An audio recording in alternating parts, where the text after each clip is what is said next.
Kick It Podcast. And as always, this is your host, Ones.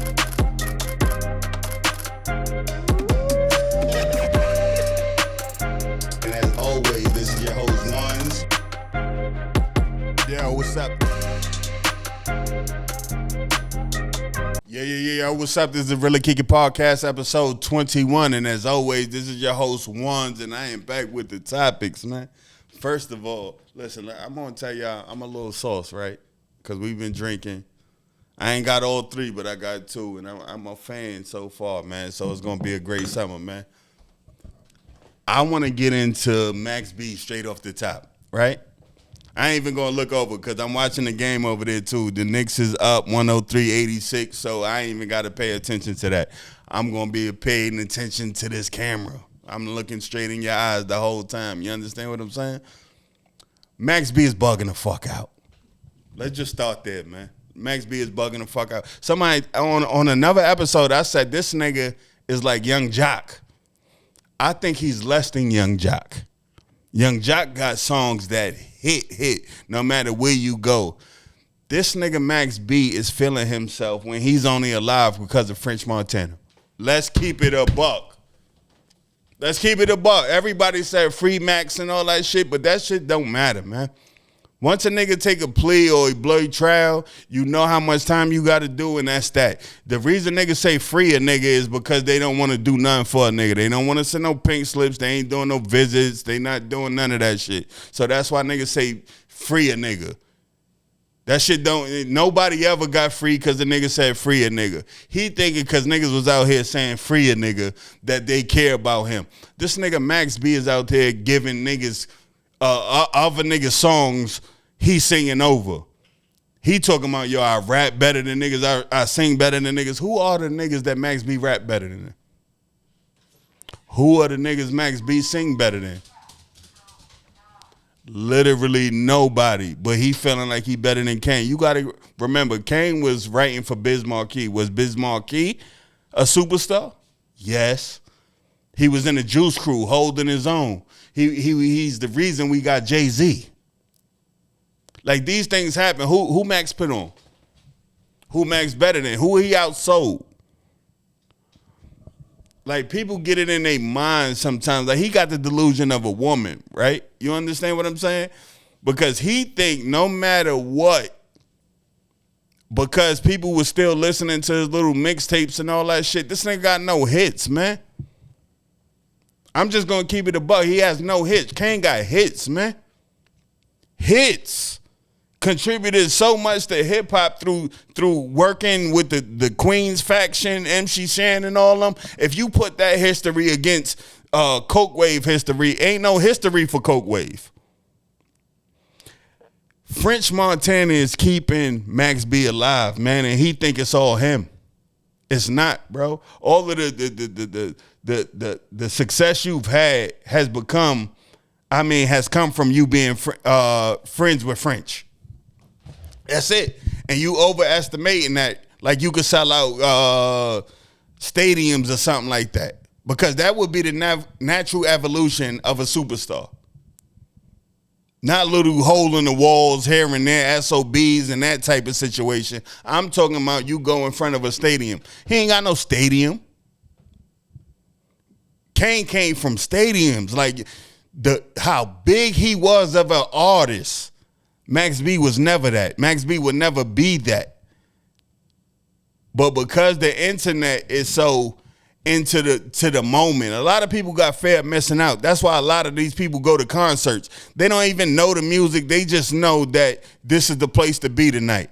As evidence as the Cash Money versus No Limit versus. On Juvenile's podcast, he said a lot of those people didn't even know the music. They were just there because it was something to do on that night. They bought tickets not because they was fans of the music. It's because this is what's popping for the night. He's a slave to that. He think all of these people that came out to see him because it was something to do for the night are fans. They're not fans, bro. You could drop an album right now and it's going to be a dud. Guaranteed. But you shooting at the people who had their era. It's an era. It's a time frame that Kane was the biggest. There was never a time when Max B was the biggest. Never. If he never connected himself to French Montana, that Coke wave, the wave would have been gone, period. Now he's back out here and he giving mid verses. He's giving mid hooks. And he has it in his mind he the best to ever do it because nobody telling him the truth. Even with your homies, you can't be a yes man. You can't be a yes man. Yeah, son, this shit is going, it's trash. That's why he never going to make the kind of music that he think he's already made because everybody is telling him that the mid shit is the best shit in the world. He don't sing better than nobody. Who he sing better than? Who he rap better than? Like, I came back to that question because it's real shit. He's in his mind thinking he's the illest and he's not even on a level. He talking about the top 5, bro. You ain't even in the top 300 for real. It's a bunch of niggas I can name, niggas with one-hit wonders that I would rather listen to. Blow Me a Dub, to me, was the hardest thing that Max B did. Now, this is somebody who listens to Max B. I listened to him. And the Coke wave and all that shit was cool for what it was, but it wasn't like he was better than nobody by leaps and bounds. So we not even going back, retroactively going back in history and trying to figure out if he was better than Kane. He's not better than his contemporaries. The people who was out when he was out, he's not better than them. Shit, if you ask me, he ain't a better music maker than Jim. To keep it honest, like just keep it a buck. But he's able to say this because French kept him alive, and he don't even notice that it's French keeping him alive. Listen, man, a lot of these dudes is in their mind thinking they is what they ain't. You got 6ix9ine just sat down with Big Bang, and he laid out how 21 Savage is still in the country under some documents that says he had to be a victim and he had to, all of this shit, man. Everybody's lying. Everybody's lying. Everybody think they bigger than they are. Everybody think they something that they not. Nobody's working to be the number one artist. Everybody is just saying they that. It's like Pepsi versus Coca-Cola. Pepsi say they number one. Coca-Cola say they number one. Who telling the truth though? I'm looking for who telling the truth. And the truth is in what I can see. You can't lie to my eyes. You can't lie to my eyes. You can't tell me you greater than Kane if I never seen you be greater than Kane. You can't do it. It's all bullshit, man. And Drake just dropped his album, right? And 100% everybody talking about how trash it is. How you know? How do you know how trash a Drake album is if you hate Drake and never listen to Drake and Drake been a problem this whole time? How the fuck do you know Drake album is trash? If Drake is doing the numbers he's doing now, it's only because of hate. It's only because of hate. Think about it. It's only because of hate. You got Rick Ross. He went on a podcast. He told somebody the album trash. He sent a bunch of dudes to go listen to the album. They all, by song 5, they walked out. The dude he was sitting down with did some Googles, found out how good Drake album is doing, and Rick Ross still, but you must be watching. No, nigga, I'm watching the numbers, bro. You're hating. You're hating in real time after you was just on an interview saying, bro, I want you to win and I hope it's a success and all that. But the shit is, the hate be so strong sometimes. You see this with LeBron. You see it with a bunch of people. Like, how do you like Paul George? How do you like DeMar DeRozan if you don't like LeBron when they're on podcast saying, I don't have a ring because of LeBron? How does that make sense? How do you hate the person at the top when you're at the bottom and the people in the middle are saying we didn't get to the top because we had to go through that dude? It's hate.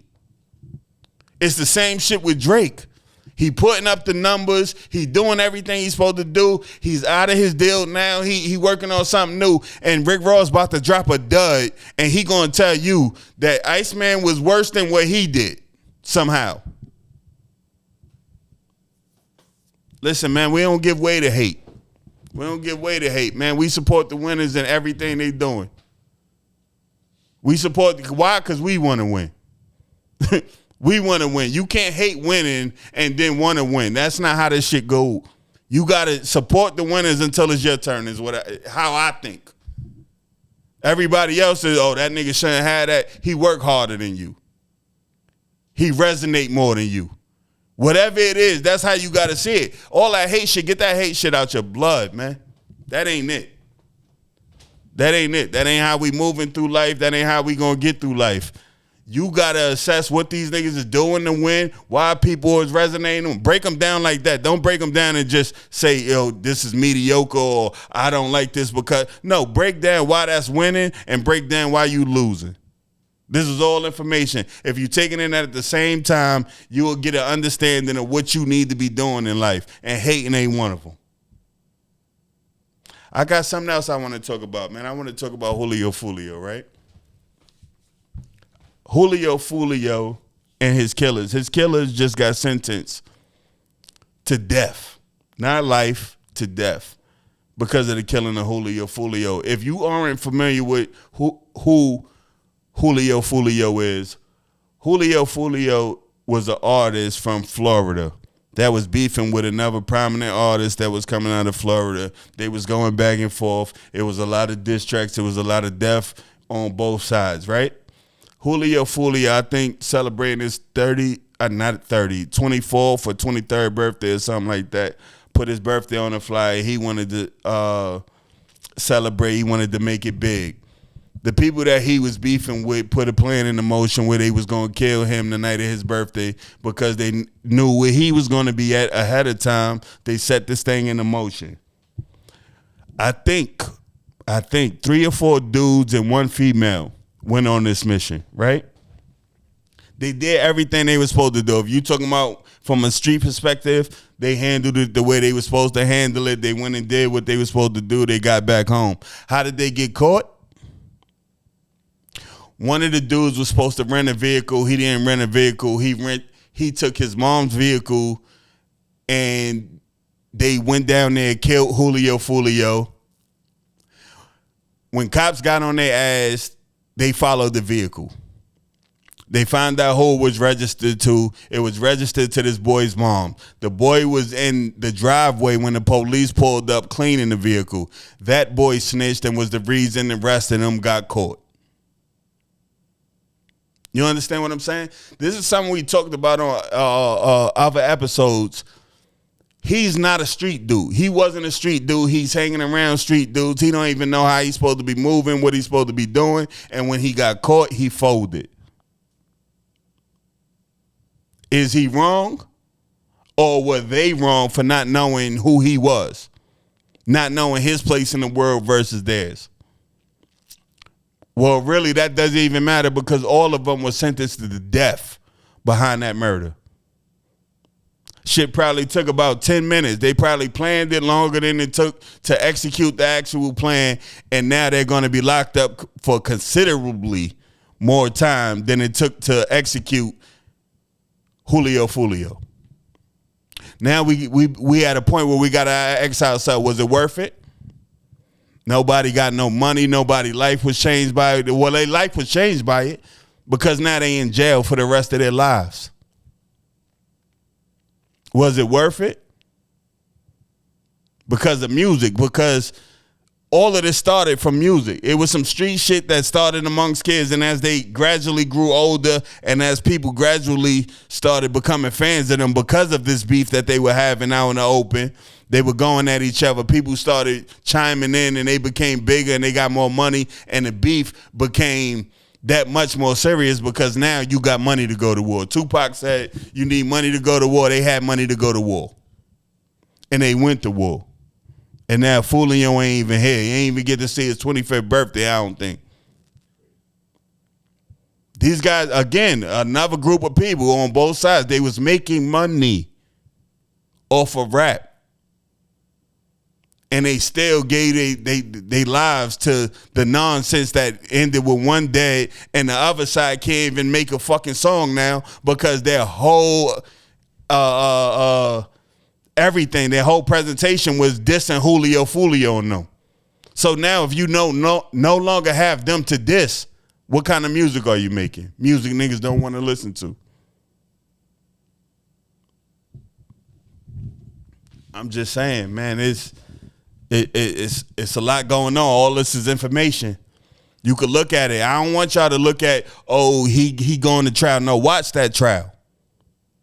Watch that trial. Watch niggas cry. Watch all the gangsters cry. Watch all the gangsters get sad and want to tell a story and act like they was better than a killer. Because that's exactly what happened. As soon as them dudes got they time or they was found guilty, everybody wanted to talk. Yo, listen, I'm just a kid, all this other shit. Ain't nobody trying to hear you're a kid depending on the severity of your crime. And murder is something nobody's ever going to want to hear that you're a kid. Nah, it ain't happening like that. You knew what you was doing. Somebody isn't here because of you. You knew what you was doing. That's how they're going to look at it. So no matter what, you let that 5 minutes with your homies turn into a life sentence, turn into we're never coming home again. And you're never going to see these friends again. I need you to know this. If you go on death row, chances is you're never going to see these friends again. And the dude who got caught, he's a snitch. So he's going in there. He couldn't be in population anyway because they would probably get to him. This is the streets. This is the streets. This is how it end up. 5 minutes. It only takes 5 minutes to get busy and put your foot down and step on a nigga. But yeah, what you gonna do when it take 50 years for you to get back home? 60 years for you to get back home, if you can even get back home. Because death penalty mean what it mean. They're going to try to exhaust all remedies when it comes to, what we could do and how much time we could give back. But everybody don't give time back. It's a pipe dream for some. Yeah, you could work through every legal recourse that you have. But at the end of it, you exhaust all remedies. That means you have nothing else to try. That means it's death for you now. All because you wanted to go outside with your homies and get caught up in some shit. Because again, he wasn't that type of guy if he folded as soon as he got caught. But they didn't know that because they was allowing him to play the role of a bad guy that he shouldn't have never even had to play. But now they all dealing with the consequences of their actions. Both killing Julio Fulio, hanging out with him, and just the notion that the street shit is how you settle your beefs. They're dealing with all of that. They might have a strong face in court, but I've been there. I seen niggas cry coming from court. I seen niggas, I got 17, God. Yo, I got this, and be distraught. And then you'll hear their homie, yeah, my nigga just ate that in court. No, he didn't. No, he didn't. He put on a mask. That nigga cried when he got back to his cell. Guaranteed. And I'm talking about for shit less than this. I'm talking about for niggas that got like a quarter, 17, 10 years and all that shit. Imagine knowing that you're going to die on this sentence for 5 minutes of work. Your parents didn't bring you here for that, and I'm sure that ain't what you wanted to do with your life. It's not cool. It's never going to be cool. And I'm telling y'all, this is information. Look at all this shit and then look around, man. Because I'm sure you got a nigga to your left or right telling you, bro, I'd die for you, bro, I'd do this. Yeah, all that shit sound good. Most people don't even never test it. You got people celebrating their homie because they held down a gun charge. Nigga, a gun charge is 1 to 3 years or some shit like that in New York. That ain't none to snitch over. What happened when they start talking death penalty? Tell me that. That's the test. If you a street nigga, that's the test. If you ain't tested a nigga before that, guess what? You need to start walking alone doing more by yourself. Tretch made a whole song about it, talking about I do good by my lonely. I do my dirt by my lonely or some shit like that. I remember it. With all the friends that I had, with all the shit that I did with people, I never had a co-defendant. Ever. So I never had to worry about nobody telling on me, none of that shit, because I step by myself. If I feel that I needed to go get into some shit, I go by myself. Because I also care about my friends. The shit I get mad at ain't got shit to do with y'all. Y'all nervous system is your own. So y'all don't need to be going to jail because I got mad at some shit, because sometimes I was irrational as a child. And I know that as a grown man. So if I knew that, then I didn't try to rally the troops when something was going on with me. That wasn't my thing. Listen, man, the whole purpose of this show, I'm trying to get the kids to the future, man. I'm trying to get the people to the future. Like I said, some of this is going to hit for the older people, but most of this it's an arrow pointing straight at the kids, man. I'm trying to get the information to the kids. You don't have to go down these roads, man. Look at the people. Look at who you call OGs. Look at the people you call homies. Look at all this shit and decide what's for you now, man. Because you could crash out over your homie dying over nothing, and he'll take you with him. That ain't care. That ain't a man that care about you, man. That ain't a man that care about you. Most of my homies had kids early, so I was taking that into account, man. You got shit you need to be out here for. My convictions can't be your convictions. What I'm prepared to die for, you can't be prepared to die for, because you brung life into this world. You have to be here for your child. So me telling you, yo, this nigga fronted on me at the club, stepped on my sneaker or some goofy shit. If I think that's supposed to take you away from your child, I'm not a friend.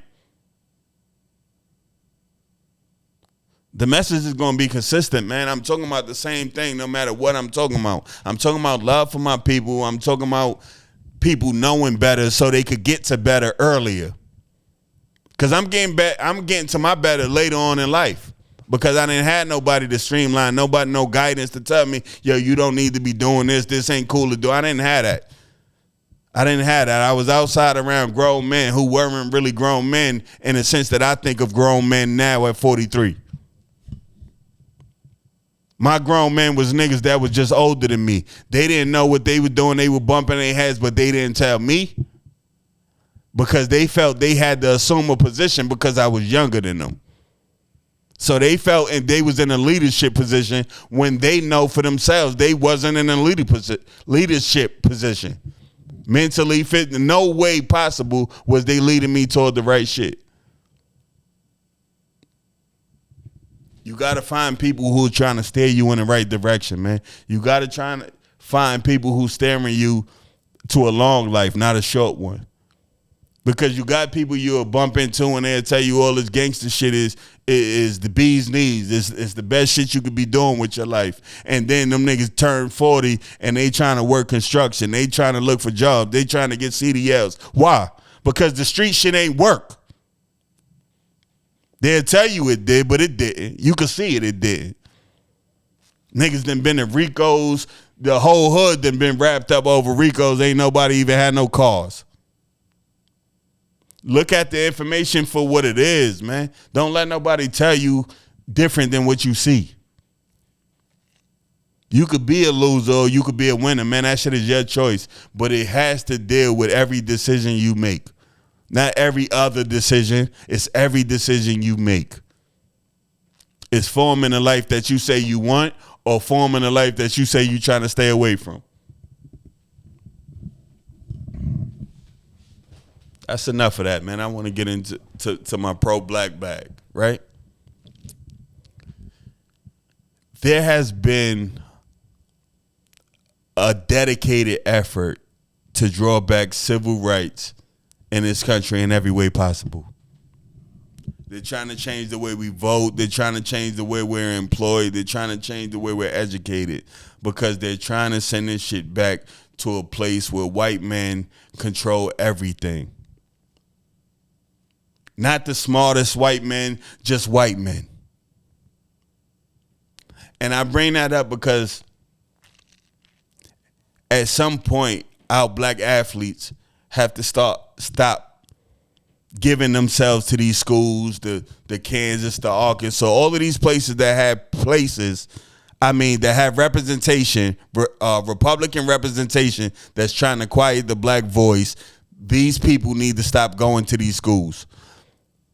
It's always us. It's always number 1, 2, 3, 4, 5, 6 in the draft is a young black man that needs to get out of the ghetto. That's now going to a school in a state where we have no representation, where they don't care about us the way we need to be cared about as humans. And I figure through these NIL deals, this is the first time in history where there's actually a way that we can stop helping these people that aren't helping us. They'll move heaven and earth to get you to these schools. Move heaven and earth. They'll pay you whatever. They'll give you whatever under the table to get you to these schools.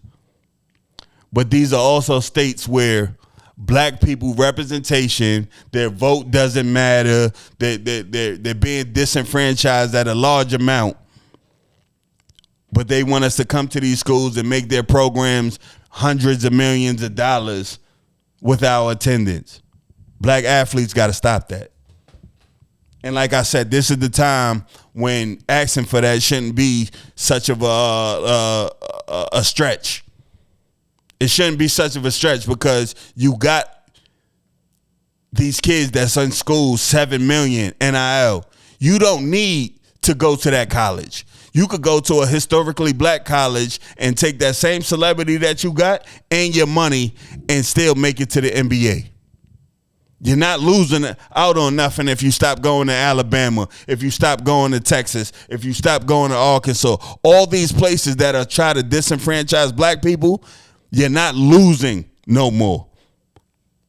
Before you could have said, you know what, this is the only pipeline to get to the NBA. Guess what? When your name and likeness is generating 17 million, 7 million and all that for you by yourself, you got options now. You have power.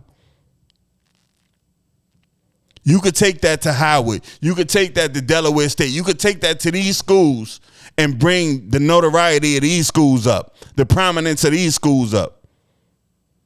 Because now you have the money that says I could go wherever I want to and my talent is going to be respected. There has to be a unifying thing in this country, especially now. There's a lot going on now that never happened in this country since the civil rights.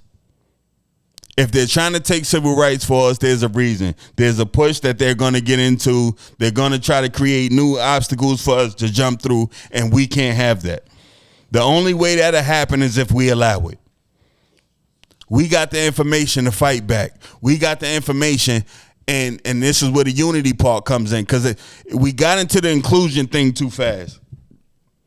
Martin Luther King said, I integrated my people into a burning building. What did he mean by that? I wanted to make it where it seemed like everybody was fair, everybody was equal. It's not that. And anybody who thinks it's that is still behind, and them people still got the 2 steps ahead on you. Because they know it ain't that. I've seen more boldness out of white people in the past couple of months because I'm looking at the legislation that's getting passed. They're reveling in it. Even though they're being hurt, they see other people being hurt, minorities being hurt, and they're celebrating that. We can't have that. We can't want inclusion with the people that wants our destruction. We can't do that. It ain't no shut up and dribble no more. No. Y'all got money now. It's time to fight back. And when I say fight back, like I said, you just don't even have to attend these schools, choose different schools. That's a passive fight. You don't got to pick up nothing. You ain't got to stand on no picket lines. You ain't got to strike. You ain't got to fight nobody. You ain't got to turn up to no town hall meeting. Just your presence needs to be scaled back. Because what matters is the bottom line, and money is the bottom line. A lot of these programs at these schools were bringing in multi-million dollars. They're getting TV contracts. They're getting sneaker deals. They're getting all these different things that wasn't going to the athletes. Now is the time the athletes are getting their proper share, which means the athletes have power.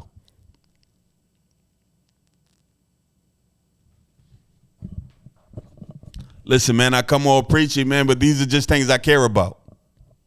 These are just things I care about. I care about my people, whether it's the people around me or the people who fit my description without even knowing me. That's what I'm caring about. That's what this is about, to get the people information to even think about. Because I can't tell you how to live your life. I live mine, and I got things that I went through, and I try to relate them and get them across to the people so the people could say, yo, you know what? When they come across it, they'd be like, damn, I know what that looked like because son already put me on. He told me this hell was coming, so I know how to pace myself. I know how to deal with it. I know how to get around it. That's what I'm sharing information for. I want to get back to Dame Dash. Right?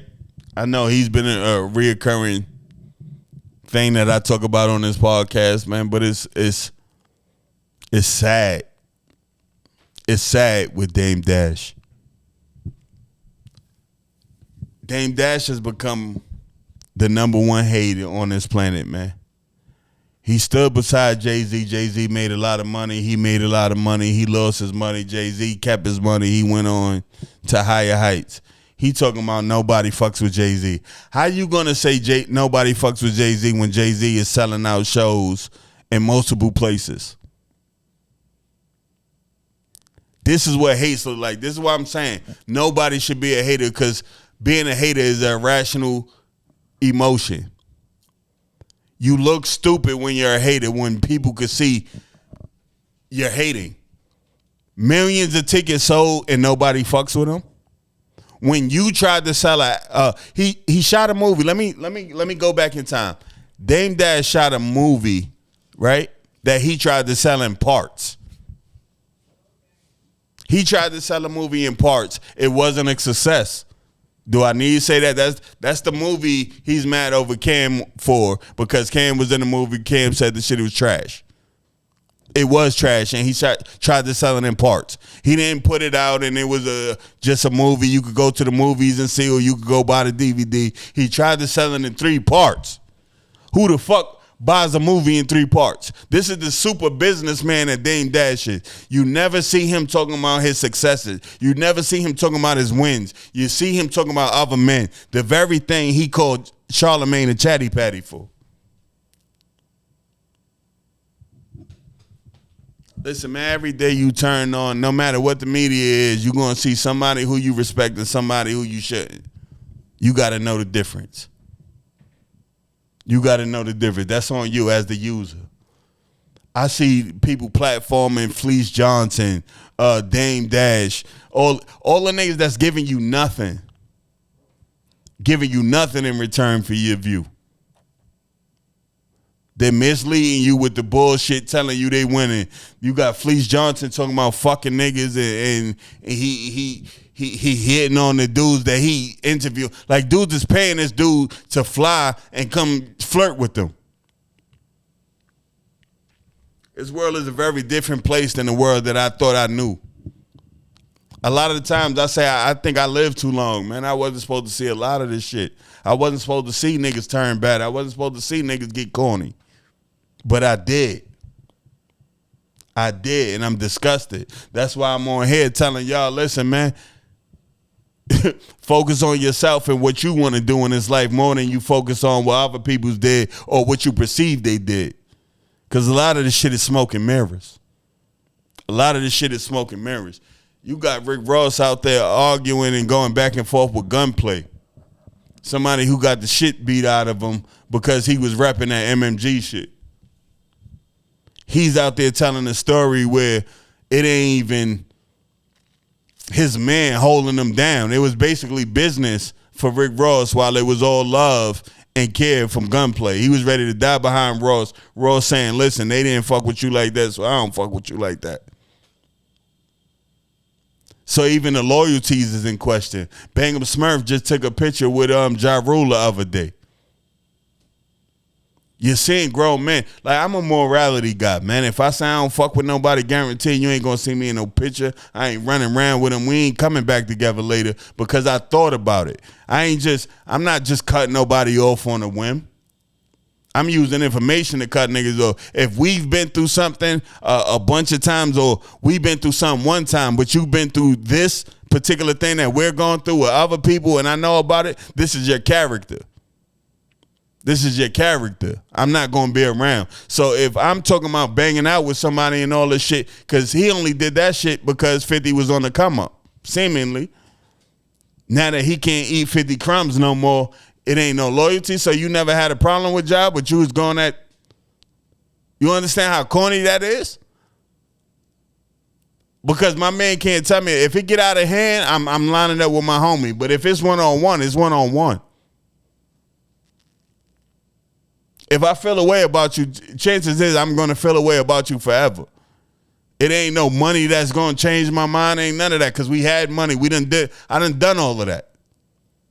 It ain't nobody going to tell you I fucked him over for no money. Ain't nobody going to tell you I fucked him over for a girl or did some shit that I said I wouldn't do. That's a morality thing. That's a character thing. And that's big with me. What did Bangum Smurf need to go and hug Ja Rule for and be in Ja Rule presence after everything he said about Ja Rule? Come on, man. It'll make you look like a girl. And that's what I'm staying away from in this life. I don't never want to be looked at nothing other than the man that stood on his own too and figured it out and stood with his friends and did, you know what I'm saying? All the respectable shit I want for myself. All the shit that make a corny nigga I don't want. And I'm trying to tell y'all to stay away from. Because that's all that shit is. You taking multiple pictures. It ain't like you took a flash. All right, cool. We grown men. We moved on. You taking multiple pictures with your arm around him and all that. You was frontlining the G-Unit beef at the start of this. You wanted that man dead. So if you was still in 50 good graces, you would have killed that man? Why? If you could hug him on the other side of 50 don't fuck with you. And this is what I'm saying. I ain't trying to lead nobody away from nothing. When I'm talking about I'm anti-gang, I'm anti-related, all that shit, because I'm trying to lead you to you. I want you to be who you think you should be. I don't want nobody to have to tell you because that's fake. Because that might not be you. You might be a fucked up person and you only being good because a book told you to it. Nah, be a good person because you're a good person. Strive for what you're striving for because it's in you to strive for it. You know why? Because that's going to be what's going to push you to finish this. That's going to push you to be the person that you want to be. If you look out and see a bunch of corny shit and you becoming this because you wanted to. You didn't assess the information enough to become what you say you want to be, because we all want to be great. We all want to lend a hand to somebody. But we have to take the actions to become that. There's no escalator to success. It doesn't work. Well, there is, and I call that playing the game. And playing the game to me is doing whatever you got to do to make it. I don't advise that because a lot of the shit that you hear people doing is terrible shit. It's terrible shit. I'm not playing the game. I'm trying to make it the right way. I go to work. Podcast, I help my people. I'm just trying to live the right way. That's because of the information I got, because of the life I lived. A lot of the things that I did as a kid, I'm not doing as an old man. Why? Because I lived through those. A lot of niggas is just getting into the stuff that I was into at 15, 14, 16. And that's a fact. We're supposed to be learning through this life. Every day you're learning. You're supposed to learn something new. And when you do learn, you're supposed to apply. Apply what you're learning in this life. And that'll stop you from going through things 2 times, 3 times.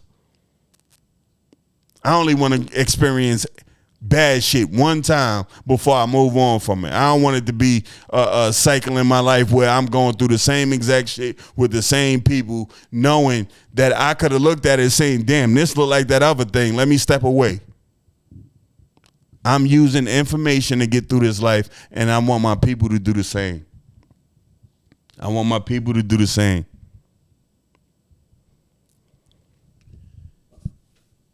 Oh, man, I don't even know.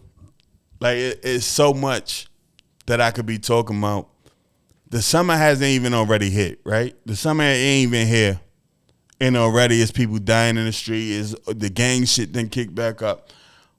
I got a problem with the gang shit because if it could die down, why does it need to kick back up?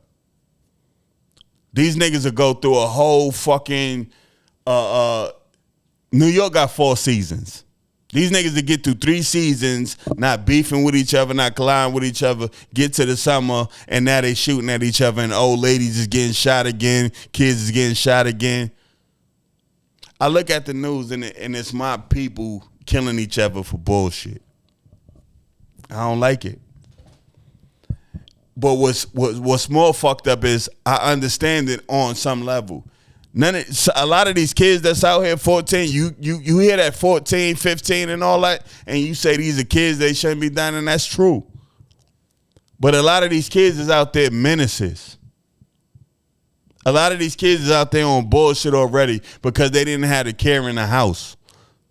We talked about that on the last episode in a way. An artist from my hood, Sin Thorough, died while he was making his breakthrough to his stepson. His stepson shot him. There's a lot of things that go on before a child is a murderer. We have to raise these niggas up. If you're going to take a big homie role, you can't be leading a nigga to jail. You can't be leading a nigga to death. That ain't what we doing no more, man. I never did it. I never passed no young nigga no gun, never put in no work. I even frontline when they had conversations to mediate shit with people I don't know. Like, I've done all that in my life because I care.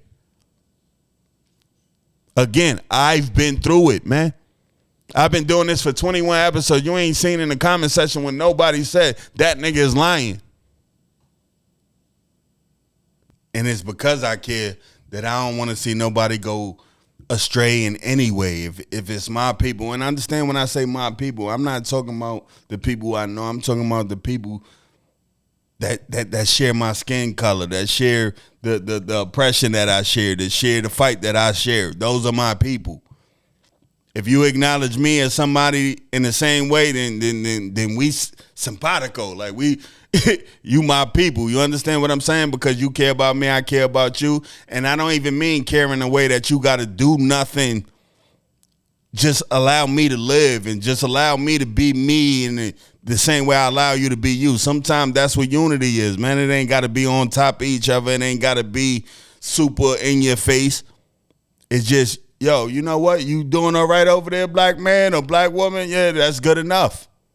That's good enough. That's real. Because sometimes the over, yo, I care about everybody. I'm trying to be in everybody's face. Sometimes that's the fake. But you got to be able to use your discernment to know what's what and know who care about you and be able to see that this is care, that this person is imparting on me. You understand what I'm saying? But with that said, man, this has been episode 21 of the Really Kick It podcast. As always, this is your host, Ones, man. And I love and appreciate every one of you, man. And I hope greatness finds every one of you and you're able to do great things in your life and all the positive shit that you got in your life that you want to get out of your head. I hope you're able to realize that and experience that. With that said, man, I'm going. The summer is here. I want us all to live and be here for the winter and then be here for next summer and all that. So what I'm saying is when you go outside, keep your eyes open, stay focused, and know that you're supposed to make it back home when you come out of your home. We got shit to do. We got shit we got to put together, and we going to do that. And the only way to do that is to care for yourself and keep yourself alive. You understand what I'm saying? We came too far to just come this far. And with that said, man, peace and love. This has been a Really Kick It podcast. As always, you can like, share, subscribe, and that's what we on. Peace.